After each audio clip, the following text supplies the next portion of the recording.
The story begins in a dense forest where a man is running like a madman, hoping to find a way out. But the forest is so thick that there seems to be no escape. The man keeps moving forward, using the sun as his guide. However, the sun slowly begins to set. Even then, the man does not stop running. While running, he reaches a spot where a warning is written on a board. It reads "Point of no return," meaning no one can come back from there. The number 108 is also written on the board. Seeing this, the man becomes even more anxious. As time passes, darkness starts to spread. A strange fear fills the entire forest. Suddenly, all the birds fly away at once. Even after traveling many miles, the man does not see a single wild animal anywhere. It feels as if even the animals are afraid of something unknown. Terrified, the man begins to run even faster. After several hours, the man suddenly stops. His face turns pale with despair. In front of him stands the same signboard again, marked with the number 108 and the words "Point of no return." Now he realizes that no matter how far he runs, he cannot escape this forest. With no other option, he starts searching for a place to hide. But he cannot find any safe spot. In desperation, he climbs up a tree. Suddenly, the branch breaks and he falls to the ground from a great height. He is severely injured and can barely move. Before he can lose consciousness, the ground begins to shake. Strange growling sounds echo through the forest. Hearing them, his breath freezes in fear. Then suddenly, something drags him away. The figure is never shown, but his painful screams can be heard. 6 days later, the scene shifts to a girl named Mina in a city. She works at a bird shop. Her boss arrives and orders her to deliver a golden parrot to a place far outside the city. Following the instructions, Mina prepares for the journey. She gets into her car, sets the destination on her phone, and begins driving. After leaving the city, she notices a board filled with missing person posters. It suggests that many people have disappeared in that area. However, Mina ignores it and continues forward. To save time, she takes a shortcut through the forest. Soon, she reaches the same location where the man disappeared earlier. Finds herself stuck. She checks her phone, but there is no signal. Even her car radio stops working. She tries to leave, but cannot find a way out. After some time, her car suddenly breaks down. Mina steps out of the vehicle and looks ahead. In front of her stands the same board marked "Point of no return." Mina does not understand anything. Holding the parrot's cage, she walks ahead to look for help, but there is no sign of anyone nearby. After some time, she returns to the place where she had parked her car, but the car is gone. Seeing this, she becomes very worried. She starts thinking that maybe she came to the wrong place and her car is parked somewhere else, because every part of the forest looks the same. Meanwhile, the darkness continues to grow deeper. Suddenly, just like before, all the birds fly away from the trees. Mina feels a wave of fear as the ground begins to shake violently. She senses that someone is nearby. Then suddenly she notices a shadow in the distance. Mina runs toward it, trying to follow, but finds no one there. Moments later, she sees an old woman running. Mina runs after her, calling out for help. But the woman does not stop and keeps running quickly. Mina continues chasing her, but suddenly the old woman disappears again. As Mina moves further in search of her, she notices a structure deep in the forest. It looks like a large room standing alone. The old woman appears at the door, opens it, and tells Mina that if she wants to stay alive, she must come inside quickly. Without thinking, Mina runs toward the place. As soon as she enters, the door is locked behind her. Inside, she sees a strange room with a very large mirror installed on one wall. There are 2 other people with the old woman. Nervously, Mina asks where she is. The old woman replies that they call this place the Cobb. She introduces herself as Madeline, the girl as Kiara, and the boy as Daniel. Madeline tells Mina that this is not the time to talk. She urges Mina to quickly stand with them in front of the mirror because someone is about to come to see them. Confused, Mina asks who is coming, but Madeline does not answer. Suddenly, strange sounds begin to come from outside. Frightened, Mina asks about the noise. Kiara explains that they call them the Watchers. She says the Watchers observe them from the other side of the glass, but no one can see them. She further explains that they come every night after sunset and keep watching until morning. Soon, a louder noise begins from the other side of the mirror. Mina asks what it is. Madeline calmly says that the Watchers are pleased with Mina's arrival. She says they are clapping after seeing her. Mina is completely confused and overwhelmed. She just wants to leave this place as soon as possible. So far, neither Mina nor anyone else has ever seen the Watchers. The night eventually passes.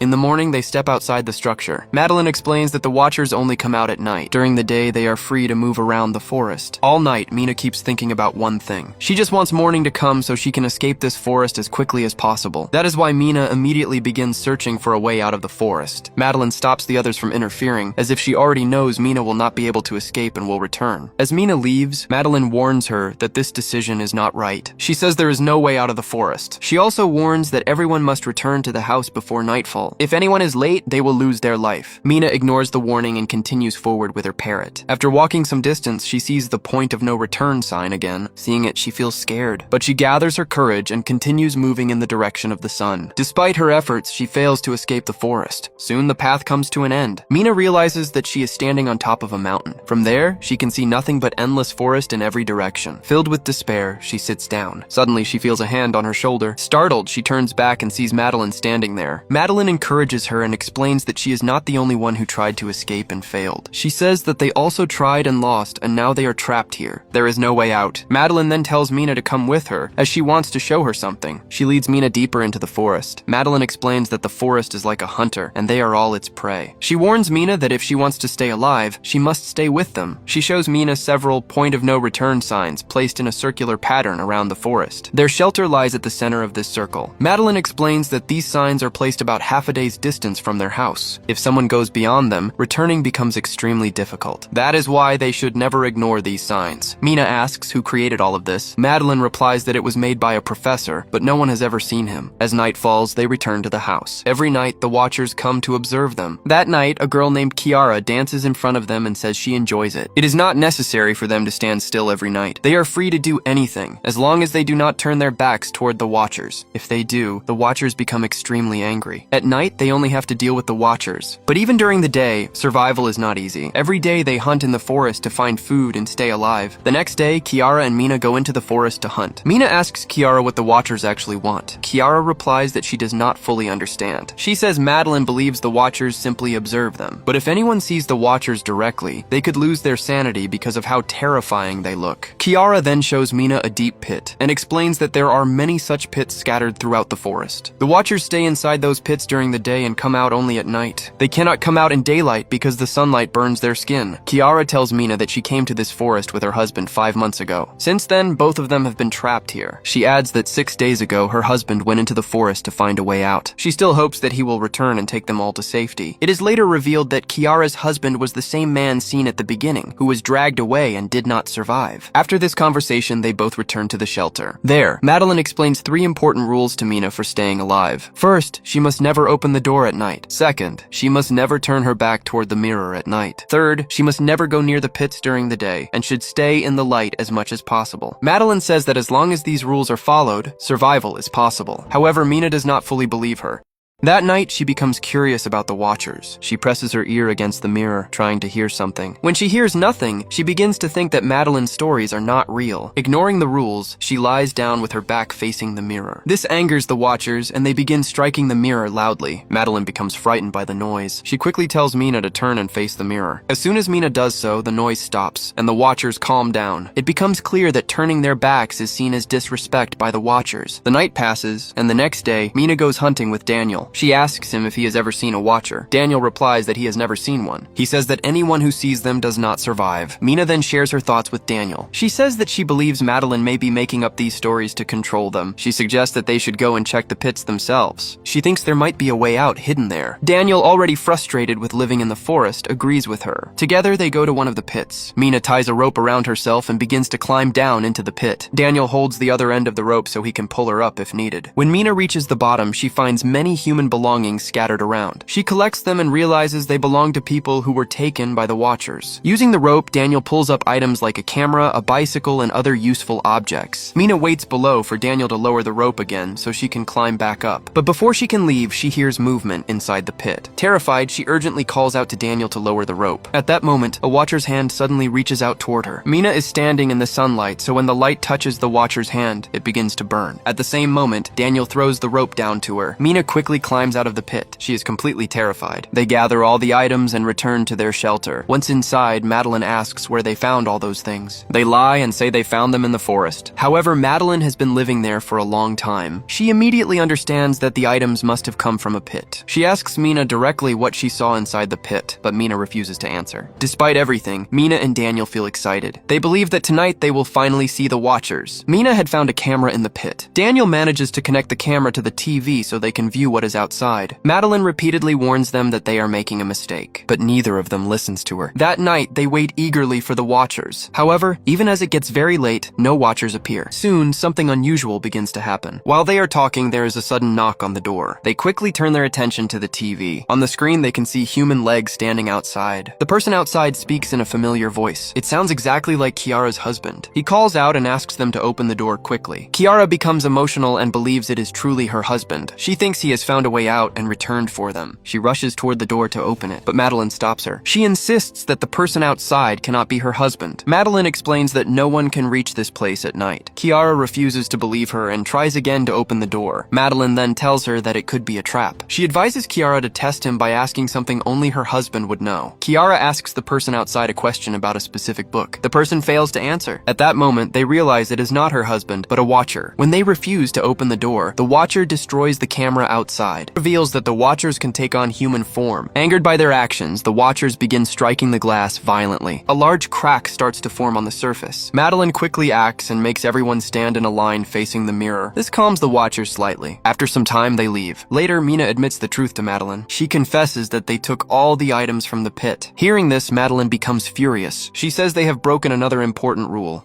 The next morning, Madeline collects all the items they brought. She returns them to the same pit. After this, the Watchers seem to calm down a little. Soon, they begin to witness strange and unsettling things in the forest. Among them, Daniel is affected the most. He starts getting angry over small issues. His behavior becomes aggressive and unpredictable. On the other hand, Kiara had been holding on to hope that her husband was alive and would come back to save her. But now she realizes that he will never return. This truth breaks her completely. In despair, she decides to end her life by jumping into one of the Watchers' pits. Just as she is about to do it, Mina arrives and stops her. At the same time, Daniel begins to behave strangely toward Madeline. In anger, he ties her to a tree. He declares that he will no longer follow her rules. He says that from now on, everyone will follow his commands. As night approaches, Daniel runs toward the shelter. Kiara follows him. Meanwhile, Mina rushes to Madeline and starts untying her. Before they can reach the shelter, Daniel locks the door from inside, leaving Mina and Madeline outside. They beg Daniel to open the door. They plead with him, but he refuses to listen. Darkness spreads across the forest. It is now time for the Watchers to come out. With no other option, Mina and Madeline hide under a dense tree to survive. Soon they begin to hear the terrifying growls of the Watchers. For the first time, glimpses of the Watchers are seen. They appear tall, thin, and extremely dangerous. They emerge from their pits and move toward the shelter. When they realize that Mina and Madeline are not inside, they begin searching the forest for them. After some time, the Watchers move away. Taking this chance, Mina and Madeline rush back to the shelter. They cry and beg Daniel once again to open the door. This time, Daniel hesitates and finally opens it. Once inside, Madeline first scolds Daniel for his actions. Then she makes everyone stand in front of the mirror. She explains that they have broken too many rules. Because of this, she fears the Watchers may not forgive them anymore. Madeline then reveals a shocking truth. She says that when she first arrived in the forest, she saw something unbelievable. She saw a duplicate of herself. It was actually a Watcher trying to take her form. However, its eyes and hair were not perfectly matched. Mina asks what these Watchers really are. Madeline explains that they are ancient beings similar to fairies that once lived among humans. These beings had magical abilities and wings, but over time, humans began to fear their powers. As fear grew, humans decided to eliminate them. Since humans were greater in number, the fairies could not stand against them. Long ago, humans captured these fairy-like beings and imprisoned them in a massive pit deep within the forest. They sealed the pit with a curse, trapping them there forever. For hundreds of years, the creatures remained underground. Over time, they slowly dug tunnels and created ways to escape. Now, these same beings emerge from the pits as the Watchers. After living underground for centuries, they lost their wings and most of their magical powers. They also became sensitive to sunlight. However, they still retained the ability to change their form. Hearing this, Daniel asks Madeline what the Watchers actually want and why they observe them every night. Madeline explains that the Watchers want to leave the forest and live among humans again, but they cannot survive in their original form. That is why they keep humans trapped there. By observing them, the Watchers try to copy their appearance and behavior. Their goal is to perfectly imitate humans and blend into society. While Madeline is explaining this, the Watchers suddenly return. When they realize that Mina and Madeline are back inside the shelter, they become furious. They begin trying to break the door. In panic, the four of them drag a table and place it against the door to block it. But the Watchers are extremely strong. It becomes clear that the door will not hold for long. They feel as if death is right in front of them. During the struggle, the carpet on the floor shifts aside. When they remove it, they discover a large iron gate underneath. They quickly open it and find a hidden bunker below. Without wasting time, they climb inside and shut the gate above them. Inside the bunker, they are shocked. They had no idea such a place place existed beneath the shelter. The bunker is fully equipped with supplies. There is enough food to last for a very long time, along with a computer and other essential items. Mina becomes curious about who built this place. She turns on the computer to find answers. The system contains a large amount of stored data. From it, they learn that the entire structure was built by Professor Martin. The professor was aware of these creatures and wanted to study them. To carry out his research, he created this bunker. He used money to lure people into working in the forest. At night, he would leave them in the shelter above while he hid safely in the bunker. The Watchers would then take those people. In a recorded video, Professor Martin explains that during his research, he discovered a unique Watcher. Unlike the others, this one could come out even in daylight. He reveals that the creature had taken the perfect form of a little girl, making it impossible to recognize. It behaved normally and did not harm him. The professor eventually brought it to the bunker. He then turns the camera, revealing that he had trapped the creature in a cage while it was in the form of the little girl. I do not know what kind of experiment the doctor was planning to perform on it. There is a computer in the bunker. It contains many recorded videos, each revealing different information. Mina wants to understand everything that happened. She decides to play the final recording. In it, she sees the professor preparing to end his life along with the captured creature. Before dying, he explains a way to escape the forest. He says that anyone trapped there can find the exit by following the direction in which the birds fly during the evening. In his recorded message, he also says that if someone manages to escape, they must go to his university and destroy all his research. He admits that coming there was a huge mistake. After finishing the recording, the professor goes upstairs. Soon 2 gunshots are heard. It is understood that he first killed the creature and then himself. That night, the group feels hopeful for the first time. They believe they have finally found a way out of the forest. The next morning, they step out of the bunker. They see that their shelter has been completely destroyed by the Watchers.